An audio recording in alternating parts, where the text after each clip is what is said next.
Halo guys, welcome to my channel. Di video kali ini saya mau bahas tentang sesuatu yang berbeda dari biasanya. Bukan tentang review produk, tapi tentang sesuatu yang kontroversial. Mungkin teman-teman gak bakal nyangka saya bahas hal ini di channel YouTube saya, yaitu tentang praktek tukang gigi. Nah, saya yakin selama ini banyak orang yang suka bertanya-tanya, sebenarnya boleh nggak sih berobat ke tukang gigi? Sebenarnya praktek tukang gigi itu legal atau ilegal sih?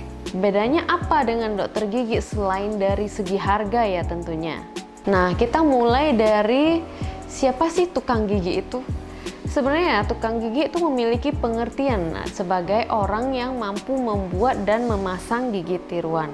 Tukang gigi itu sebenarnya juga diatur dalam Permenkes loh, jadi nggak semua tukang gigi itu sembarangan atau jelek-jelek banget. Bahkan yang banyak orang nggak tahu, tukang gigi itu juga ada asosiasinya yang namanya STGI, yaitu Serikat Tukang Gigi Indonesia, yang sengaja dibentuk oleh Kementerian Kesehatan supaya lebih mudah dilakukan pembinaan. Yang penting banget diketahui oleh teman-teman semua, sebenarnya tindakan atau perawatan apa aja sih yang boleh dilakukan di praktek tukang gigi. Berdasarkan deskripsinya yang tadi saya jelaskan, ya kompetensi atau wewenang tukang gigi itu hanya sebatas untuk membuatkan gigi palsu lepasan saja. Itu pun sebenarnya pada para tekniker gigi yang sudah menempuh program diploma atau D3. Karena banyaknya tukang gigi jalur turun-temurun yang mana jadi tukang gigi karena orang tuanya bekas tukang gigi, atau yang karena pernah bekerja di praktek dokter gigi, merasa mampu, akhirnya buka praktek sendiri sebagai tukang gigi. Itu sangat banyak sekali dan mendominasi. Akhirnya Kemenkes juga membuat pelatihan dan sertifikasi untuk standarisasi para tukang gigi yang ada di Indonesia untuk mencegah terjadinya malpraktek. Karena faktanya sebenarnya udah banyak banget sih kasus pasien tukang gigi yang sampai rahangnya itu harus diangkat karena gigi palsu yang digunakan itu materialnya sudah terkontaminasi bahan kimia beracun, atau ada juga karena prosedur pemasangan yang menyalahi aturan. Tapi ya tentu saja tukang gigi yang sudah tersertifikasi dan yang memenuhi standar itu jumlahnya masih sangat sedikit sekali. Hanya sekian persen dari keseluruhan tukang gigi yang ada di Indonesia. Itulah mengapa tukang gigi yang tidak kompeten yang semakin mendominasi dan akhirnya merusak image dari tukang gigi itu sendiri. Jadi buat kalian yang mau berobat ke tukang gigi, ingat bahwa perawatan yang bisa dilakukan hanya sebatas pembuatan gigi palsu lepasan saja. Itu pun carilah yang ada sertifikasinya atau ada lulusan diplomanya. Jangan sembarangan cari tukang gigi.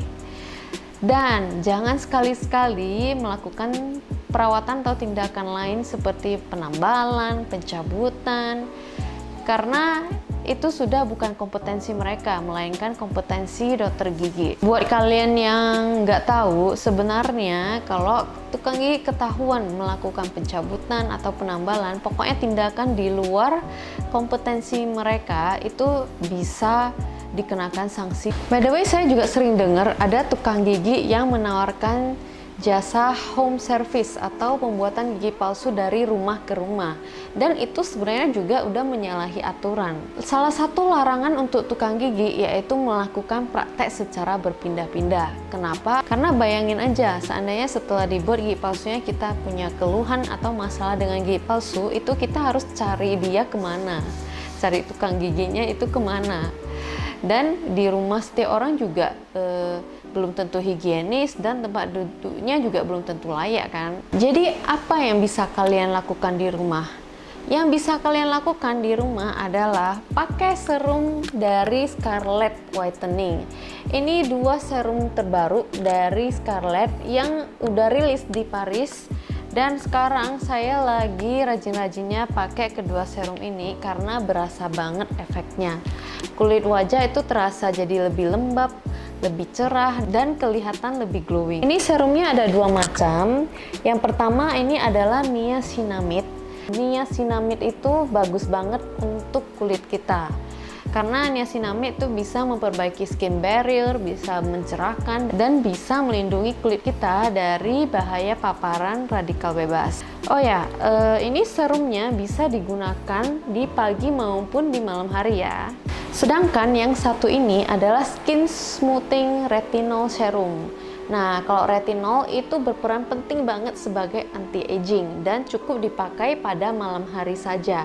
Oh ya, warning buat kalian ya, kalau retinol ini jangan dipakai pada ibu hamil dan menyusui.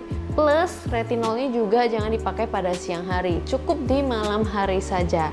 Dan kalau kalian udah pakai retinol di malam hari, siangnya harus pakai sunscreen ya.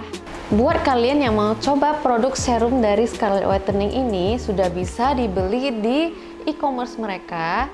Linknya akan saya cantumkan di deskripsi di bawah. Mungkin sekian dulu video saya. Buat teman-teman yang punya pengalaman yang baik ataupun buruk bersama tukang gigi, itu boleh share di bawah ya, supaya teman-teman lain juga bisa baca gimana sih sebenarnya tindakan yang dilakukan di tukang gigi itu, hasilnya bagaimana. Last but not least, ingat di like dan subscribe ya guys ke channel YouTube saya. Good teeth, good life, bye bye.